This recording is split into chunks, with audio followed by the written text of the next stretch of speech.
Now we are going to see a problem in root locus. Draw the root locus plot for the given open loop transfer function g of s h of s is equal to k divided by s into s plus 2 into s plus 4. So this is a given open loop transfer function. So first step is we have to find the number of poles and number of zeros. This is the first step. So while analyzing this transfer function, we understand that this transfer function is not having zeros. Why? Because we are not having anything such as s or s plus 2 in the numerator. We are having the terms in the denominator. So in the denominator, while analyzing, we are having three poles. One is s is equal to 0, another one s is equal to minus 2, and s is equal to minus 4. So in this given question, we are having only poles, three poles, and we are not having any zeros. So p is equal to 3, and the value of p is 0, minus 2, and 4. And we are having no zeros in this question, so number of zeros is equal to 0. Second step is we have to find the number of separate root locus. So already we have studied the number of separate root loci is equal to number of poles. So in this question we are having 3 poles, so the number of root loci is nothing but 3. Now we have to find the starting and ending point of root locus. The starting point of root locus will be from poles, that is 0, minus 2, and minus 4, and the ending point of root locus is at 0. So here we are having no zeros, so the end point is nothing but infinity. Okay, since we are not having any zeros, the end point of our root locus is at infinity. Now we have to find the number of asymptote. The number of asymptote is nothing but number of poles minus number of zeros. Here how many poles we are having? We are having 3 poles and we are not having any zeros. So number of asymptote is nothing but 3. Next step is we have to find the centroid. Centroid is nothing but sum of poles minus sum of zeros divided by number of poles minus number of zeros. So what are the poles we are having? 0, minus 2, and minus 4. We have to add these 3. We are not having any 0, we are putting 0. Number of poles is 3 poles we are having, so 3, and number of zeros is 0, so we are writing 0. So minus 6 divided by 3, and we are getting minus 2. So centroid is nothing but minus 2. Next we are going to find angle of asymptote. So here number of asymptote we got as 3. So k value for the angle of asymptote is 0, 1, and 2. The expression for angle of asymptote theta k is equal to 2k plus 1 into pi divided by p minus z. So what is angle of asymptote? Angle of asymptote theta k is equal to 2k plus 1 into pi divided by p minus z. Now we are going to substitute the values of k. First we are going to substitute the values of k as 0, then we are substituting the value of k as 1, then we are going to substitute the value of k as 2. Similarly we are going to substitute the value of p and z. P is nothing but 3 and z is 0. So when you are substituting k is equal to 0, you are getting pi by 3, that is nothing but 60. Then you are calculating k is equal to 1, you are getting pi, that is nothing but 180. Then you are substituting k is equal to 2.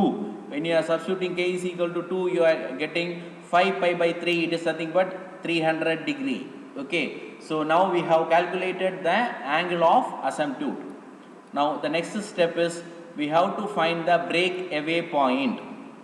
So in order to find the breakaway point, we have to consider the characteristic equation. What is characteristic equation? Characteristic equation is nothing but 1 plus g of s h of s is equal to 0. In the question they have given the value of g of s h of s. So we are substituting the value of g of s h of s and we are cross multiplying. So you'll be getting s into s plus 2 into s plus 4 plus k is equal to 0. If you cross multiply to the right hand side, it will become 0. So the denominator part will go and we'll be getting only, you'll be having only s into s square plus 6s plus 8 plus k is equal to 0. So again, if you multiply this s inside, you will be getting s cube plus 6s square plus 8s plus k is equal to 0. So keeping k in the left hand side and bringing all other terms in the right hand side, you will be getting k is equal to, you will be getting k is equal to minus of s cube plus 6s square plus 8s. Now we have to differentiate this k. To find the breakaway point, we have to differentiate this k with respect to s, and then we have to equate it to 0.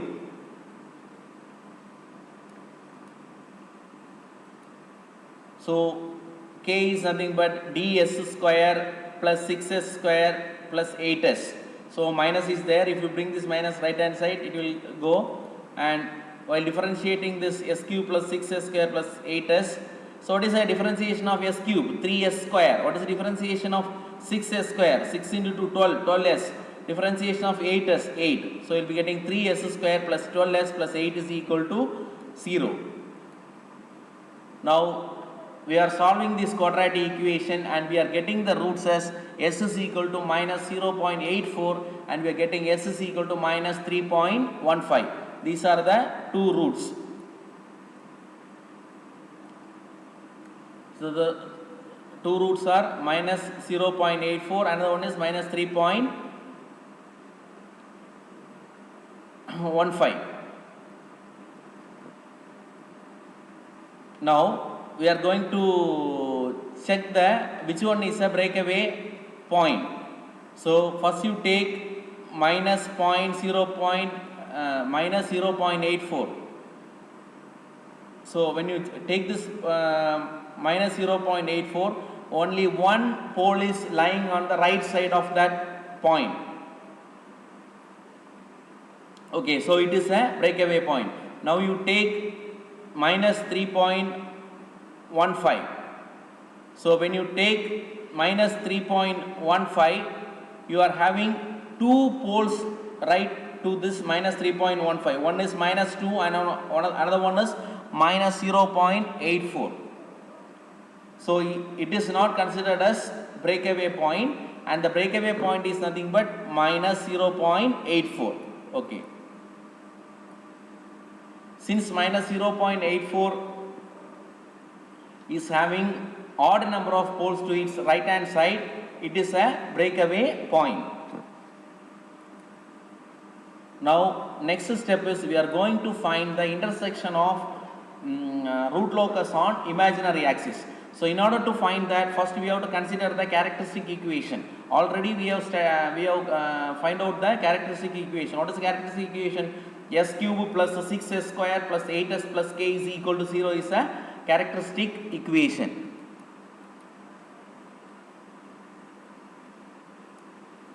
So to have the intersection of on j omega axis or imaginary axis, any one row in the root array must be 0.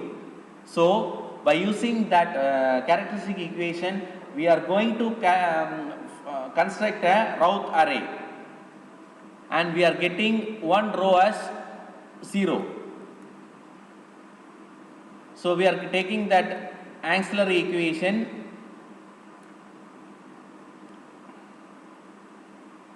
and we are going to find this value, that is 48 minus k divided by 6 is equal to 0. From that we are getting the value of k as 48. So in order to find the intersection of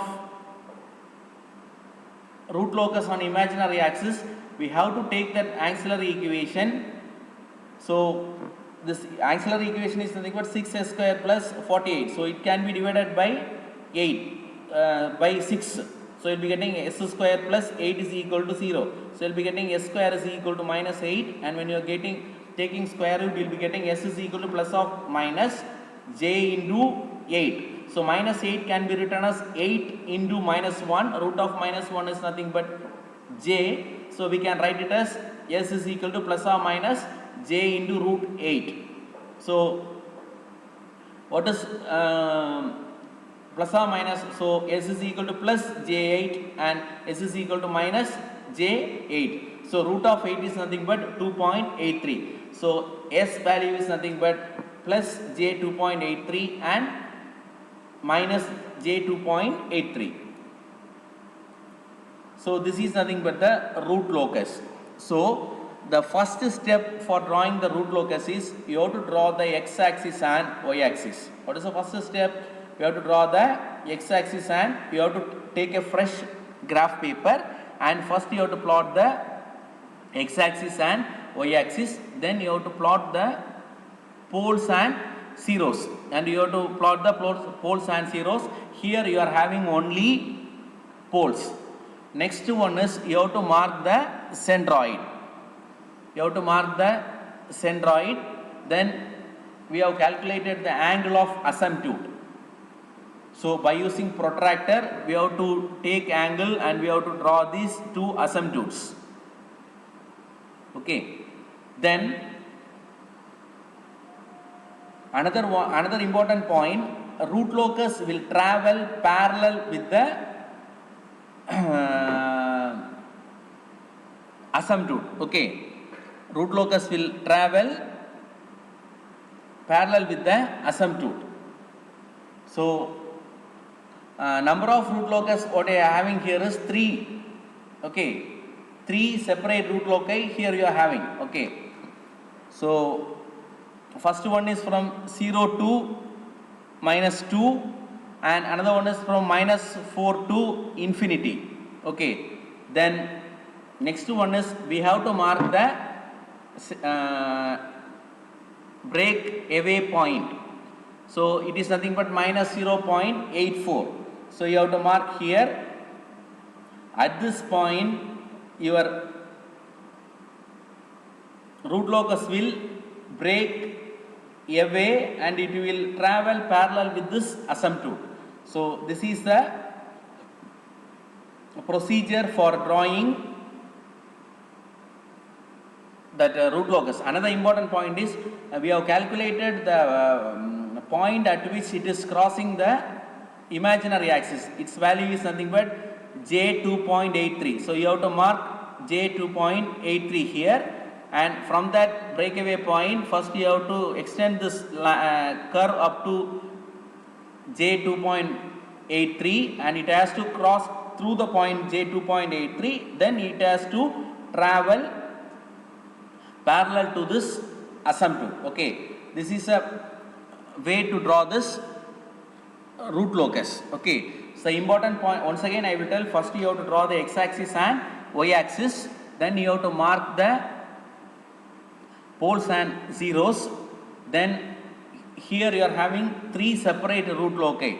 Say one is from 0 to minus 2 and another one is from minus 4 to infinity, and the third one you have to mark the breakaway point, and from the breakaway point it will be traveling parallel to the asymptote. Okay, the first point, first step in drawing this graph is first you have to draw the x and y axis, then you have to mark the poles and zeros, then you have to point the centroid, then after pointing centroid you have to draw the by using the we already calculated angle of asymptote. From that value, by using protractor you have to draw the angle of asymptote.